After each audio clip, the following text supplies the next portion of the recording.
Ini adalah surah Al-Fatihah. Jadi surah pertama kalau Anda buka Quran Al-Karim, Anda langsung melihat surah ini. Dan ini merupakan salah satu surat pendek yang paling penting karena mereka selalu mengucapkan surah Al-Fatihah ini berkali-kali dalam sehari di dalam sholatnya. Sekarang kita lihat dulu nih. Bismillahirrahmanirrahim. Siapakah yang mengucapkan kata-kata ini? Karena tidak ada kata kul di situ. Kalau Tuhan yang mengucapkan kata-kata ini, apakah tidak terasa sangat aneh? Tuhan berkata demi nama Allah. Nanti kita buktikan bahwa surah Al-Fatihah ini bukanlah firman-Nya Allah, tetapi merupakan doa dari seorang manusia. Seperti argumen daripada Ibn Mas'ud. Dikatakan di ayat pertama, dengan nama Allah yang Maha Pengasih, Maha Penyayang. Lalu kita lihat ayat keduanya. Alhamdulillahirabbil alamin. Segala puji bagilah. Jadi nama Tuhan di dalam Islam adalah lah. Al itu merupakan definite article, artinya kata sandang atau seperti dalam bahasa Indonesia sang, ya, menunjuk kepada sesuatu yang tertentu. Alamin ini adalah jamak daripada alam. Jadi Muslim percaya ada alam malaikat, ya, makhluk-makhluk goib, kemudian ada alam jin dan alam manusia. Jadi Tuhan ini merupakan rahmat bagi alam jin dan alam manusia, di mana di dalam teologi Alkitab kita, jin ini merupakan roh-roh jahat, tapi tidak demikian di dalam Quran. Kita lihat lagi nih. Ar-Rahmanir-Rahim, yang Maha Pengasih, Maha Penyayang. Maliki Yaumiddin, pemilik hari akhir atau hari pembalasan, hari penghakiman. Iyyaka na'budu wa iyyaka nasta'in. Hanya kepada Engkaulah kami menyembah dan hanya kepada Engkaulah kami mohon pertolongan. Ihdinas siratal mustaqim. Tunjukilah kami jalan yang lurus. Sirat ini bukanlah bahasa asli Arab, tetapi merupakan bahasa Persia. Seperti kata serata, kemudian strata dalam bahasa Latinnya, kemudian street dalam bahasa Inggris yang artinya jalan. Ya, seperti yang kita lihat dalam bahasa Inggris sekarang ini.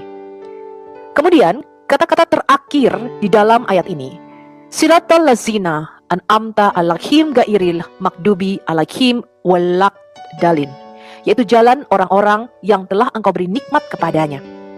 Bukan siapa? Bukan mereka yang dimurkai dan bukan pula mereka yang sesat. Dari semua tafsir Islam, ya, kalau kita baca Ibn Katsir, Jalalain, mereka mengatakan siapa sih yang dimurkai oleh Allah di sini adalah orang-orang Yahudi. Dan siapa yang disesatkan adalah orang-orang Nasrani atau orang-orang Kristen. Jadi satu hari 17 kali Muslim berdoa, Tuhan, Tuhan jangan jadikan kami seperti orang-orang Yahudi dan orang-orang Kristen, kata mereka. Jadi setiap hari mereka mengutuki orang Yahudi dan orang Kristen 17 kali minimal di dalam doa mereka. Alhamdulillah. Surah Al-Fatihah ini merupakan surah yang sangat penting, ya, yang selalu diulang-ulang dibaca dalam sehari oleh Muslim. Kita lihat dulu nih, Quran surah Al-Hijr, surah ke-15 ayat 87. Dan sungguh kami telah memberikan kepadamu 7 yang diulang-ulang dan Quran yang agung atau bacaan yang paling agung. Jadi dikatakan di sini Allah mengatakan dia memberikan 7 ayat yang dibaca berulang-ulang dan Muslim mengatakan ini merujuk kepada Al-Fatihah. Kemudian dikatakan tidak ada sholat bagi orang yang tidak membaca Fatihatul Kitab. Fatihatul Kitab ini adalah nama lain dari surah Al-Fatihah. Ini diriwayatkan di Al-Bukhari 756 dan Muslim 394. Kemudian setiap sholat yang di dalamnya tidak dibaca Fatihatul Kitab maka ia cacat. Ini diriwayatkan oleh Ibnu Majah 693, disahihkan oleh Al-Albani di dalam Sahih Ibnu Majah. Di dalam setiap rakaat ada bacaan dalam kurung Al-Fatihah, bacaan yang diperdengarkan Rasulullah Sallallahu Alaihi Wasallam kepada kami telah kami perdengarkan kepada kalian.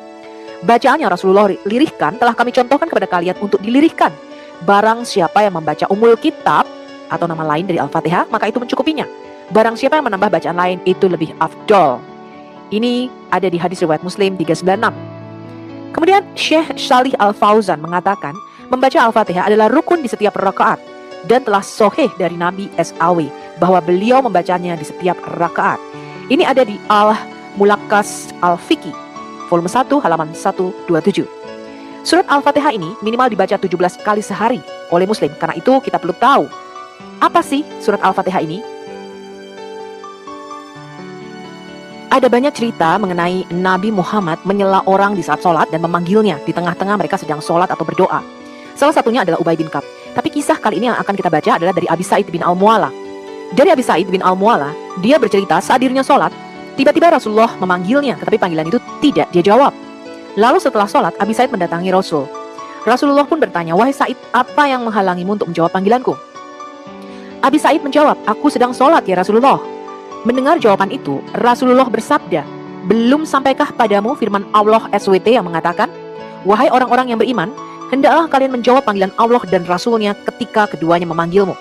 Jadi, menjawab panggilan Rasul itu sama dengan menjawab Allah itu sendiri. Di sini, Muhammad menyamakan dirinya dengan Allah.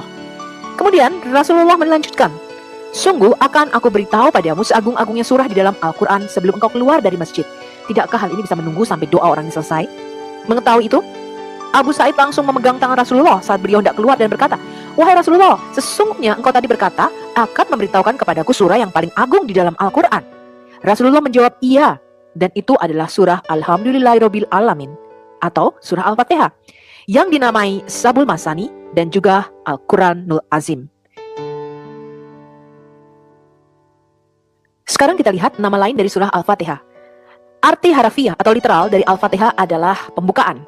Ada banyak nama lain yang diberikan kepada surah ini berdasarkan riwayat dan kitab-kitab Islam, yaitu Fatihatul Kitab atau pembukaan kitab, Umul Kitab, induk kitab, Umul Al-Quran atau induk Quran, Sabul Matani, 7 ayat yang diulang, Al-Wafiyah, sempurna, Al-Kafiyah mencukupi, Asy-Syafiyah penyembuh, Asy-Syifa obat, Al-Asas pondasi, As-Salah atau salat, Al-Hamad pujian bagi Allah, Al-Kanz harta karun, Waqiyah perlindungan, Al-Azaz pokok, Nur terang, kemudian Al-Quran Al-Azim bacaan yang mulia, Ar-Ruqyah atau mantra, Asy-Syukru atau syukur.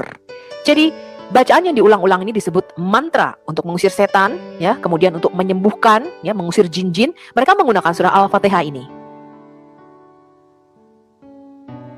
Sudah diketahui secara luas bahwa surat pembukaan ini Al-Fatihah berdasarkan latar belakang wahyu yang diturunkan ternyata tidak dimasukkan oleh Ibn Mas'ud di dalam koleksi mushafnya. Surah yang paling diagungkan Islam ini justru tidak punya silsilah kapan dan di mana dia diturunkan Allah kepada Muhammad, atau diturunkan setelah surah yang mana juga tidak diketahui dengan pasti. Para pakar kita, ada yang berspekulasi bahwa surat ini termasuk surat Makkiyah. Ini pakar Islam ya. Tetapi ada juga yang mengakuinya sebagai surat Madaniyah. Lihat berbagai ensiklopedia Islam atau mukadimah terjemahan Quran oleh Muhammad Rifai. Ibn Al-Azhar secara kuat memastikan 20 surat Madaniyah dan 82 surat Makkiyah dan menyisakan 12 surat yang dipertentangkan Makki Madaniyah, di mana salah satunya adalah surah Al-Fatihah.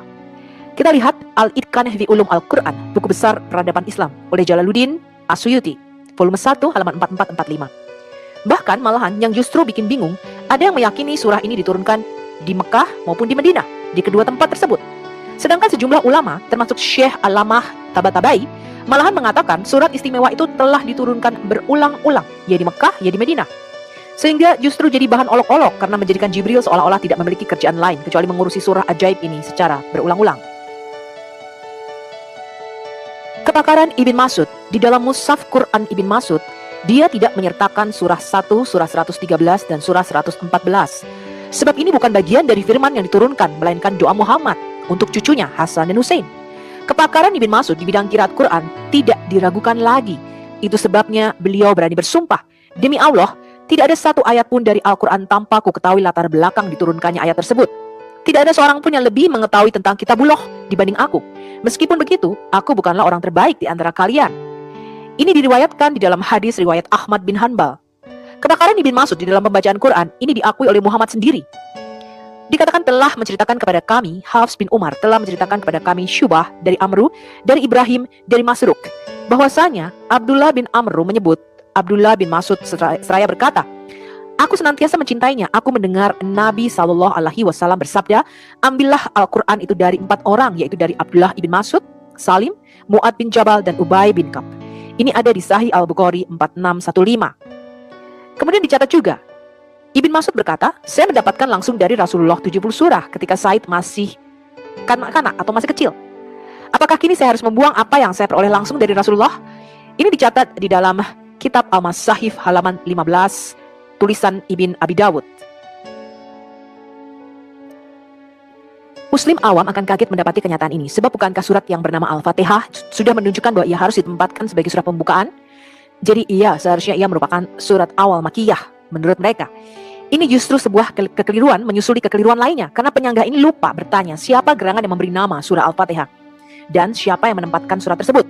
Bila saja Allah yang memberi nama dan penempatannya lewat wahyunya, maka dia mempunyai legitimasi ilahi sebagai pembuka Al-Quran yang sesungguhnya dan bukan sempalan manusia. Tetapi dimanapun di dalam Quran, Muhammad tidak pernah memberikan judul bagi surah-surahnya, melainkan hanya disebut nama generiknya atau umumnya saja sebagai sebuah surah atau suatu surah. Contohnya di Quran surah 2 ayat 23, surah 9 ayat 86, surah 24 ayat 1 dan seterusnya. Surah-surah ini dalam sejarah awal Islam dirujuk dengan berbagai nama yang beragam. Sebagian namanya telah dibuang dan baru muncul pembakuan judul surat-surat ini yang membuktikan bahwa semua judul itu adalah pembuatan manusia. Adalah merupakan suatu hal yang pasti bahwa nama-nama yang diberikan kepada surah-surah itu bukanlah bagian dari Quran. Tidak jelas kapan munculnya nama-nama surat yang beragam itu. Sekitar pertengahan abad ke-8 dapat dipastikan bahwa nama-nama surah yang beragam itu telah memasyarakat. Hal ini Anda bisa baca di Taufik A'amal, Rekonstruksi Sejarah Al-Quran, halaman 211-212. Contohnya, surah Muhammad itu tadinya bernama surah Al-Qatil atau surah peperangan. Adanya keraguan akan pewahyuan surah Al-Fatihah ini sungguh didukung oleh segudang fakta historis. Antara lain menyangkut hal-hal berikut ini. Yang pertama, surah Al-Fatihah ini tidak mempunyai pijakan asal-usul dan sebab musabab pewahyuannya. Atau, walaupun ia yang sekalipun dianggap surah paling terhormat, namun muncul begitu saja tanpa silsilah. Yang kedua, tanpa kronologi yang jelas sehingga tidak diketahui kapan ia diturunkan dan di mana. Bahkan tidak ada indikasi ia diturunkan setelah ayat atau surah apa. Yang ketiga, tanpa legitimasi ilahi dalam tata letaknya sebagai umul kitab, Al-Kafiyah, Al-Asas, dan sebagai surah pertama, sebab bukan Muhammad yang menetapkannya di sana. Pernahkah Nabi menetapkan, letakkanlah surah Al-Fatihah sebagai surah pertama dari semua Quran yang terkumpul? Yang keempat, tanpa saksi mata dari saksi mata, sebab siapakah yang sudah membacanya sebagai wahyu sebelum hijrah? Al-Fatihah hanya diketahui muncul ketika liturgi Islam dibakukan di dalam tradisi sholat setelah Mi'raj dan hijrah ke Madinah. Yang kelima, adalah sebuah konsekuensi fatal yang tidak ingin dilihat oleh orang muslim, bahwa konten wahyunya menunjuk secara lurus bahwa wahyu dipersekutukan dengan non-wahyu. Sekedar tambahan bahwa makna dan isi teks Al-Fatihah jelas bukan seruan doa dari Allah, tetapi sebaliknya adalah seruan doa manusia kepada Allah.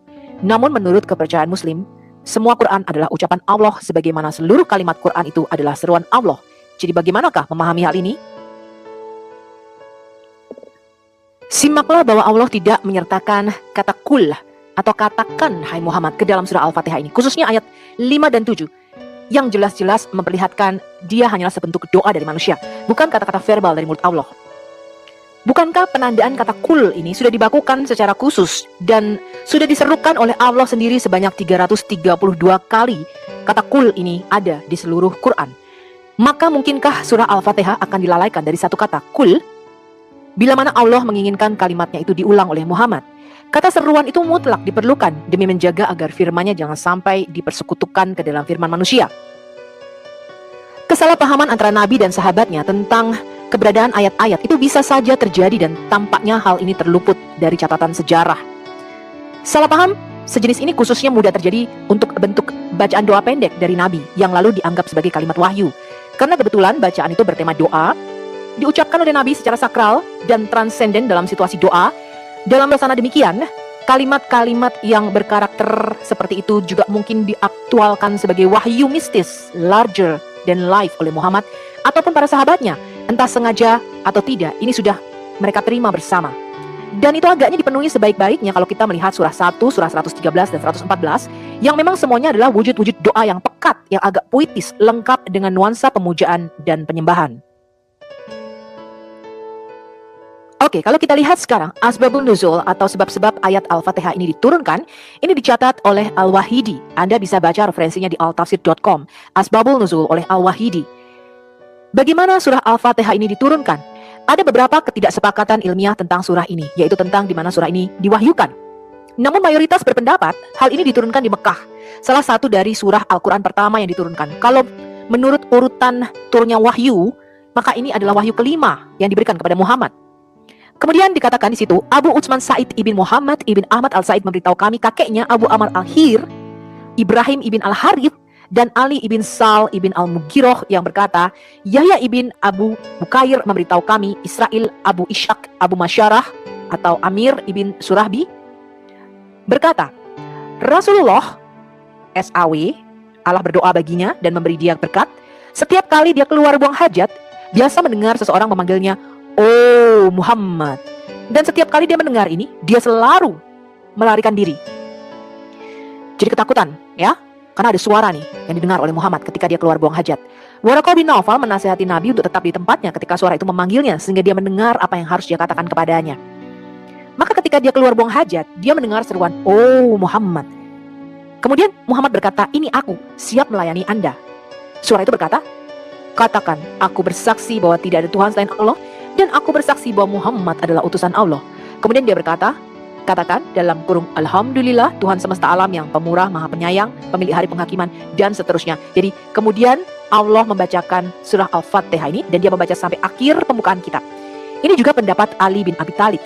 Abi Ishaq Ahmad ibn Muhammad, komentator Al-Quran, memberitahu kami, Al-Hasyan ibn Ja'far, komentator yang berkata, Abu Hasan ibn Muhammad ibn Mahmud Al-Marzawi, Abdul Allah ibn Mahmud Al-Sadi, Abu Yahya Al-Kasri, Marwan ibn Muawiyah, Al-Ala ibn Al-Musyayab, Al-Fudail ibn Amar, Ali bin Abi Thalib yang berkata, pembukaan kitab telah diturunkan di Mekah dari harta di bawah arsy-Nya Allah, katanya. Dan melalui rantai transmisi yang sama, Al-Sadi yang berkata, Amir ibn Sali memberitahu kami ayahnya Al-Kalbi Abu Sali ibn Abbas yang berkata, Nabi SAW berdiri sekali di Mekah dan berkata, dengan nama Allah yang maha pemurah lagi maha penyayang, puji bagi Allah Tuhan semesta alam. Orang-orang Quraisy berkata, semoga Allah memukul mulutmu atau semacamnya. Hal ini diceritakan oleh Al-Hasan dan Qatadah. Namun menurut Mujahid, pembukaan kitab itu terungkap di Madinah. Tentang pendapat ini, Al-Husain ibn Al-Fadi berkata, setiap ulama memiliki kesalahan, dan ini adalah salah satu kesalahan dari Mujahid, karena dia adalah satu-satunya ulama yang memegang pendapat ini, sementara semua ulama lainnya tidak setuju dengannya. Kalau kita mendengar cerita tadi bagaimana surah Al-Fatihah ini diturunkan, Muhammad menerimanya saat buang hajat, dia mendengar suara, oh Muhammad. Ini kalau kita lihat di Alkitab seperti ceritanya Samuel kecil ya, ketika dia mendengar suara Tuhan memanggilnya, Samuel, Samuel. Tetapi ketika Samuel mendengar ini, dia tidak sedang buang hajat, melainkan dia sedang tidur di dalam bait sucinya Tuhan. Nah mungkin inilah yang menyebabkan mengapa Muhammad mengatakan kepada kaum muslimin, kalau kamu buang hajat, kamu harus berdoa supaya dijauhkan dari setan-setan. Karena dia ketakutan, ada jin-jin ya ketika dia buang hajat. Kita lihat dulu nih, doa saat buang hajat. Di antara adab-adab yang dituntunkan oleh syariat Islam kepada kaum muslimin adalah membaca zikir-zikir tertentu ketika memasuki WC dan keluar darinya. Bahkan harus dengan kaki kiri ketika mereka masuk ke WC. Dan mereka tidak boleh ya memegang alat kelaminnya, mencucinya dengan tangan kanannya. Ya, adab ini sangat sesuai dengan kondisi dan tempat. Rasulullah SAW telah mengajarkan kepada kita doa ketika buang hajat atau masuk ke WC. Ya, doanya seperti ini teman-teman. Bismillah, Allahumma inni a'udzubika minal khubsi wa kabaits.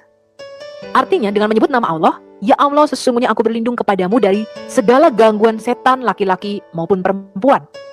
Kemudian dikatakan kita juga diajarkan agar berlindung kepada Allah dari setiap perkara yang buruk dan dari gangguan setan laki-laki maupun setan perempuan. Ketika keluar dari WC, kita dianjurkan meminta ampun kepada Allah dengan mengucapkan Ghufranaka. Artinya aku meminta ampun kepadamu. Jadi ini benar-benar ketakutan yang terus-menerus dialami oleh orang muslim ya, buang hajat takut ada setan ya, nanti sedikit-sedikit takut ada setan ya. Ini kenyataannya teman-teman. Nah, inilah salah satu video pendek yang perlu Anda ketahui mengenai Al-Fatihah. Sampai jumpa pada video berikutnya, kita akan membahas Islamologi.